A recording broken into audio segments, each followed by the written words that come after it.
Weimar Germany, 1918 to 1933. Early problems. Germany had suffered terribly from losing the First World War, and the impact was dreadful. Foods and fuel was running short, prices were rising. A harsh winter in 1917 to 1918 led to the destruction of a potato crop, leading to more food shortages, ill health, plus diseases on increase, and abdication of the Kaiser. The Democratic Republic was set up by Social Democratic Party because they wanted a government to be chosen by the people of Germany, for each state to have their parliament and have no king or queen. The Spartacists were a group of people who wanted Germany to become a communist country, like Russia. In January 1919, they tried to have a revolution. The leaders and thousands of the Spartacists, now calling themselves the German Communist Party, took over important buildings in Berlin. Friedrich Ebert responded by sending 2,000 ex-soldiers called the Free Corps, who were against communists, to regain the buildings, and after 3 days of brutal fighting, the buildings were regained. Their leaders were arrested and murdered. Features of the new Weimar Constitution are the President. He is elected every 7 years. Controlled the armed forces. The Chancellor, chosen by the President, not always from the political party with the most votes, responsible for the day-to-day running of the country. The Reichstag, the Parliament, it made the laws. Members of the Reichstag are elected every 4 years. Terms of the Treaty of Versailles. Land. Germany had to give France, Belgium and Poland land to say sorry for the happening of the war, and altogether they gave 13% of land area, 12% of population, 15% of agriculture, 48% of iron production, and 16% of coal production, and all profits of the Tsar coal fields go to France for the next 15 years. The arms. France made Germany demilitarize the forces 50 kilometers from the border, reduced the army down to 100,000 men, 6 battleships, 0 submarines, and 0 air force. War guilt and reparations, making Germany pay the 3 countries 6.6 billion marks every year. The German people were mad because they weren't the only ones wrong in the war. The Kapp putsch happened because of Wolfgang Kapp, a right-wing politician, was angry at the Weimar politicians for signing the Treaty of Versailles.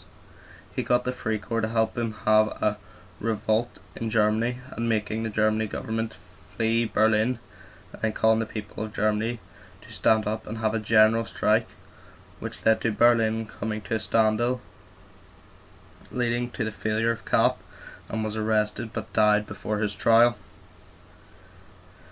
There were many right-wing assassinations between 1920 and 1922. There was 354 people who were murdered, but the most famous was Walter Rathenau. He was the foreign minister and had been one of the people responsible for the signings of the armistice and of the treaties of Versailles. After the strike which defeated Kapp, some workers didn't return to work. They were communists. They found themselves creating the Red Army. They wanted improvements to their conditions, but the government ignored them and got the army to put them back to work. 1923, year of crisis. The French invaded the Ruhr because Germany announced in November 1922 that they wouldn't be able to pay reparations of 6.6 billion, so French and Belgian soldiers invaded the Ruhr, Germany's industrial heartland. The government called passive resistance. This made Germany's economic problems worse. The richest part of the country wasn't producing anything, thereby reducing the country's income. The government had to import goods that Germany wasn't producing, therefore costing more money. The Ruhr workers still had to be paid even though they weren't working. 130 Germans were killed and 150,000 Germans were expelled from their homes. Because of government's economic problems, they had to print out more money, but this plan led to hyperinflation. The people who were particularly affected were the poor, who had little or nothing.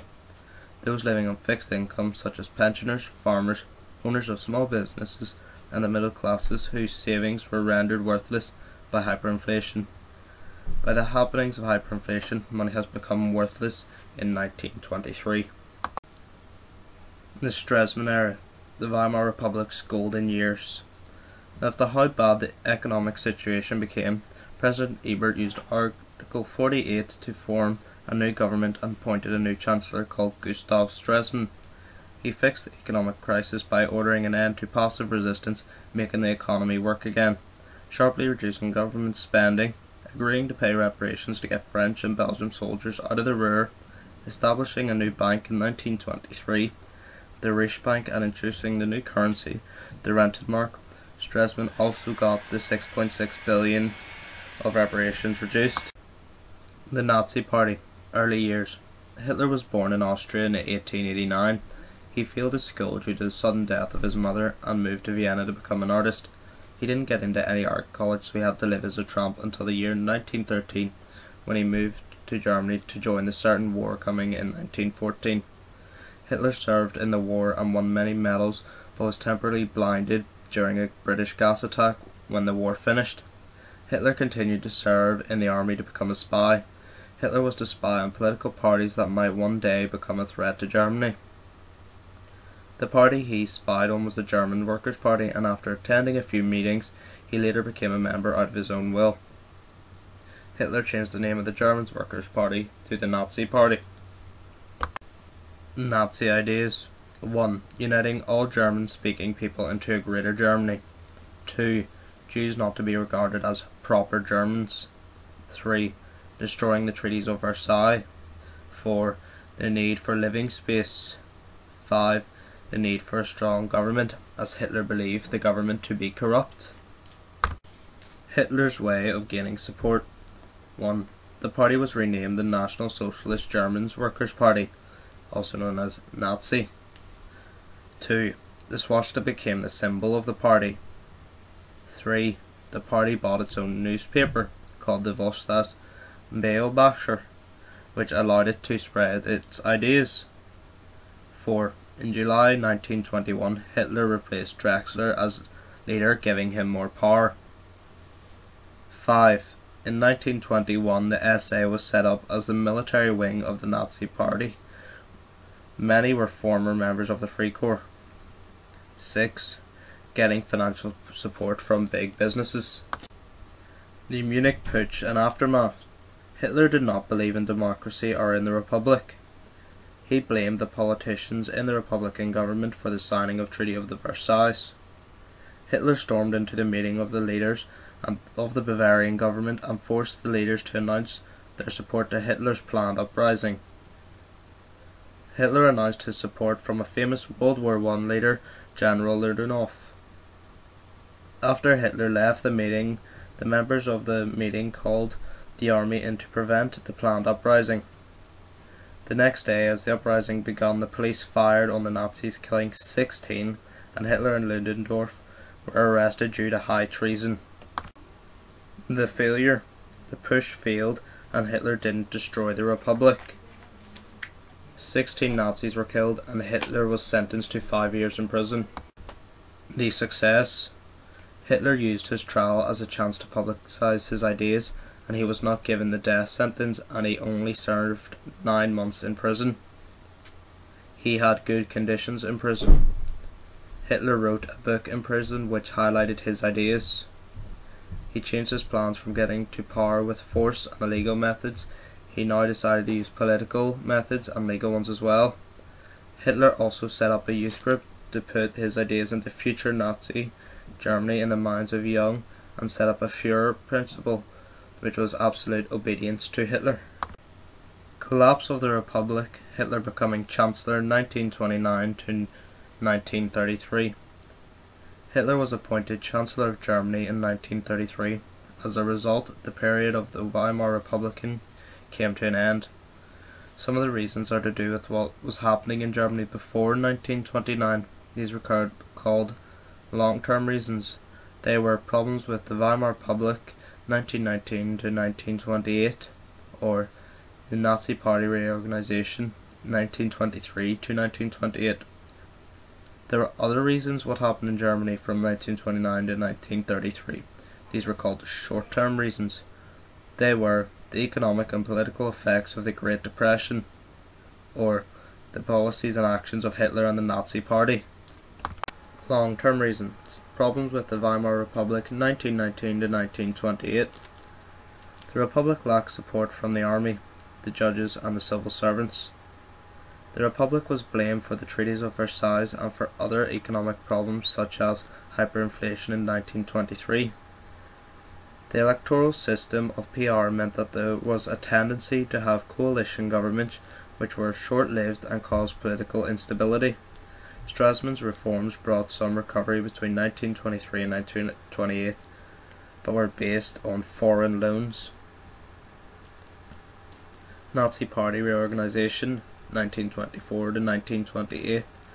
The Nazi Party had little prospect of getting into power after the failure of the Munich Putsch. Hitler recovered from this, and after he was released from prison, he set up a national network. He set up the SS, his personal bodyguard. He set up the Hitler Youth to indoctrinate children. Hitler used newspapers, film and radio to spread his ideas. Short-term reasons. The Great Depression. Gustav Stresemann had died, robbing the Republic of its most able supporter. The US economy collapsed with the Wall Street crash. Germany's money depended a lot on the USA, but when USA couldn't invest anymore, they asked Germany for their money back, which made German bank and businesses close down, which led to 6 million unemployed by 1932. Papen's and Schleicher's governments, 1932 to January 1933. In 1933, Brunner was replaced by Franz von Papen. Most of Papen's government wasn't even elected members of the Reichstag. Papen also used Article 48. He removed the ban on the SS and the SA when he had been brought in by Brüning, leading an increase in street violence. By the end of 1932, Papen was replaced by Schleicher. He tried to split the Nazi Party by trying to win over moderates such as Gregor Stasser, but this failed. Brüning's government 1930 to 1932. Brüning continued as Chancellor even though he did not have a majority in the Reichstag. To get his laws passed, he asked the President to use Article 48. For the next 2 years, this is how laws were passed. Brüning's attempts to deal with the economic problems were unpopular. He reduced public spending, imposed tariffs on imports, cut unemployment benefit and cut civil servants' salaries. These policies gave Brüning the name the Hunger Chancellor. Hitler and Nazi Party propaganda. Hitler promised work and bread, which appealed to those who were suffering from economic crisis. He promised revenge for the humiliation of the treaties of Versailles, which appealed to nationalist and pro-army groups. He blamed the Jews and the communists for Germany's problems, which appealed to people who were looking for someone to blame for Germany's problems. Nazi Party gained votes. Leading industrials like Krupp and Thyssen feared the growth of communism. They supported Hitler's plans for rearmament, as their factories would be making the armaments. They feared the influence of trade unions if he got power. For these reasons they supported Hitler financially. Papen, after losing his role as Chancellor to Schleicher, who Papen blamed for losing his role as Chancellor, joined Hitler and then convinced Hindenburg, the President, to make Hitler Chancellor, and which made Papen the Vice-Chancellor. Nazi Germany 1933 to 1945. Hitler's consolidation to power January 1933 to August 1934. Hitler knew that there was no certainty that he would remain Chancellor for so long, so he wanted to become a dictator. The Nazi Party may have been the largest party in the Reichstag, but it did not have the overall majority, so Hitler needed support from other political parties. Also, if the President had any suspicions with Hitler, the President could remove him from power. Yet by August 1934, Hitler had dealt with these problems and established a dictatorship. The Reichstag fire, February 1933. Hitler was trying to gain support from other political parties, so he called for an election to take place in March. But on the 27th of February, the Reichstag building burnt down. A Dutch communist was captured at the scene. Hitler blamed the fire on the communists. Hitler used the fear of communism to persuade Hindenburg to bring in a special law, the Decree for the Protection of People and State. This gave Hitler the power to suspend civil liberties, to intern political opponents and to prevent communists from campaigning in elections. Hitler and the Nazis did not have an overall majority. The Enabling Act, March 1933.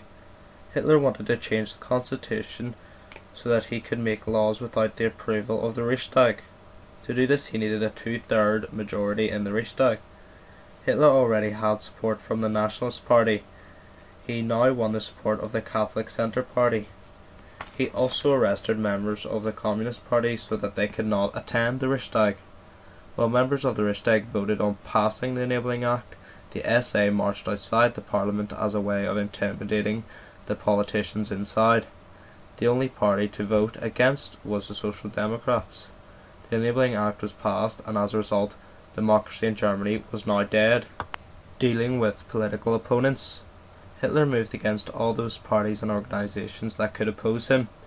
In March 1933, all state parliaments were brought under Nazi control, and in January 1934 they were closed down. In May 1933, all trade unions were banned and replaced by the Nazi Union, the DAF, German Labour Front.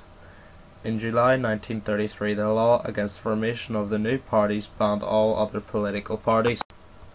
The Night of the Long Knives, June 1934. The SA played an important part to Hitler's rise to power. However, Hitler was concerned that the SA, and particularly the SA leader Ernst Röhm, were becoming too powerful. Reasons. Röhm was one of the most left-wing members of the Nazi Party, and after Hitler's takeover wanted to replace the army with the SA. Hitler needed the army. Many top people in the army supported foreign policies for expanding German territory, but were worried about Röhm's plan to replace them with the army and the SA. Hitler needed to deal with Röhm to ensure the army's support. Röhm was also opposed by other leading Nazis such as Himmler and Göring. They believed he was too powerful. They put pressure on Hitler to deal with Röhm. On the night of the 30th of June 1934, Röhm and other leading members of the SA were arrested and shot. Hitler also took the opportunity to deal with old political rivals von Kahr and von Schleicher. In doing this, Hitler dealt with the opposition within the Nazi Party and gained support from the army. Death of President Hindenburg, August 1934. President Hindenburg was the only person who could stop Hitler. However, he was sick, and in August 1934 he died. Hitler took the opportunity to combine the jobs of President and Chancellor, replacing them with the position of Führer. The Army's Oath and Loyalty, August 1934. The Army now showed their gratitude to Hitler for dealing with the SA by swearing a personal oath of loyalty to Hitler. This is how Hitler became the most powerful man in Germany in 1 year. Before Nazi economic policy. The trade union. The aim of the trade union is to protect the rights of workers against unfair practices imposed by employers and to fight for better wages and conditions for its members. The Nazis were worried because they threatened their control over the workers. May 1933, all trade unions were banned and striking became illegal. Unions were replaced by the German Labour Front, DAF, led by Dr. Robert Lee. Free time. The Nazis also wanted to control their time outside work, so they set up a campaign called Strength Through Joy. It had leisure activities, free concerts, exhibitions, night classes and sporting activities to provide incentives such as cheap or free holidays to good workers. There was also a chance to own a new car, the Volkswagen, but that was just a scam. Job creation. The National Labour Service (RAD) was set up to run public work schemes. Schools, hospitals and motorways were built. Workers lived in tents and were only paid pocket money. But by 1935 all men between the ages of 18 and 25 had to spend 6 months in the RAD. Women and Jews lost their jobs to men. No matter how skilled the women and Jews were, they became unemployed. But as women and Jews didn't go on the unemployment list, unemployment numbers started to fall. Conscription was introduced in 1935. This had a dramatic impact on unemployment in 1933. There were 100,000 in the German army. By 1939 there were 1.4 million. As Germany was preparing for war, factories were built, which meant more jobs. After economic policy, Schacht's new plan, 1933 to 1936. In 1933 Hitler appointed Schacht as president of the Reichsbank and late made him minister for economics. Schacht brought in a new plan to improve German economy. Welfare spending was cut, the amount of goods imported of the country was cut, trade agreements were made with other countries, the government focused spending on key industries. Under Schacht's guidance, German economy recovered. However, by 1936 Hitler was keen to prepare for war. Schacht opposed this as he believed it would harm the economy. He was increasingly ignored by Hitler and finally resigned. Göring's four-year plan, 1936 to 1939. By 1936 Hitler wanted to prepare Germany for war. He appointed Hermann Göring to take over the economic policy. He brought in a four-year plan, the aim of which was to get Germany ready for war by achieving autarky, self-sufficiency. New factories were built, industry was placed under strict government control, targets which were set for production of essential materials such as oil, rubber and steel. Industries were encouraged to develop substitutes for raw material, as an example, nylon. By 1939 Germany was importing over one-third of natural resources needed for its economy. It was becoming clear that if Germany wanted to become self-sufficient, it would have to invade other countries' resources. Women in Nazi Germany. Nazis summed up women with three Ks: Kinder, Kirche, Kuscher. Children, church and cooking. Women were expected to be loyal to the Nazi movement and to be obedient wives and good mothers. Some women were forced from their jobs, especially those who were married. Newly married couples were given a special loan of 1,000 marks. The amount they had to pay back depended on how many children they had. For each child, 25% was removed from how much they had to pay back. 4 children meant it was free. Awards were created to encourage women to have more children. The Mother's Cross. Contraception became difficult to obtain and abortion became illegal. The couple who were unable to have children found it easier to get a divorce so they can try and have children with another partner. Unmarried women were encouraged to live in special homes called Lebensborn, Spring of Life, where SS officers would make themselves available to get them pregnant. The 1935 marriage law said that a couple who wanted to get married had to show evidence of racial purity, i.e. no evidence of Jewish blood in their ancestry. Women who were considered to have disabled or unfit children would be sterilised so they won't be able to have children. Was it successful? The birth rate did increase, but it wasn't as high as it was a decade earlier. The number of couples getting married increased but started to level off by 1935. Women were discouraged from working, however some women continued to work because some men weren't qualified to replace them, but when war came in 1939, women were needed in the armaments factory. Young people in Nazi Germany. Nazis wanted to indoctrinate children and teenagers so that when they were all adults they would have Nazi minds. They saw boys as future soldiers who would help create a greater Germany. They saw girls as future wives and mothers who would help build the German population. Life in school. There was a picture of Hitler and a Nazi flag in every classroom. Jewish teachers were sacked and Jewish children were gradually excluded from the ordinary schools. Teachers were encouraged to join the NSLB, National Socialist Teachers League. By 1939, 97% of teachers had joined. Teachers cannot expect to get a promotion if they were not members of the Nazi Party. Textbooks were changed to conform Nazi ideas. The Nazis changed what was taught in specific subjects to fit in with their Nazi view. Life outside school. The Hitler Youth Movement was set up to control young people's activities outside school. Young people were put under a lot of pressure to join, and by 1939 it became compulsory. Young people in the Hitler Youth attended after school and weekend meetings where they would learn Nazi songs and taught Nazi ideas. At weekend camps, boys were taught to march and learned how to fight, all good preparation for war. Girls learned about their future roles as mothers and wives. How successful was it? Most young people did not oppose indoctrination. The pressure to fit in was great. Standards in education went down because Nazis were indoctrinating them, not giving them an overall good education. Some young people refused to join and set up their own little rival groups, the Edwell's Pirates and the Swing Youth. Some refused to join because they opposed Nazi ideas or simply because they did not like to be told what to do.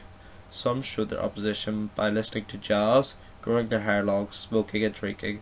Some went even further by writing anti-Nazi slogans on walls and attacking Hitler Youth members. The churches in Nazi Germany. Hitler wanted Nazi ideas to become a religion, so that even religion would live under Nazi control, which would influence religious people and other churches. The majority of people in Germany were Christians, some belonged to the Catholic and others to the Protestant Church. The Catholic Church. In July 1933, Hitler signed a special agreement with the Catholic Church, which meant the Catholic Church wouldn't get involved in any political business and the Nazis would allow the Catholic Church to run its schools and youth groups.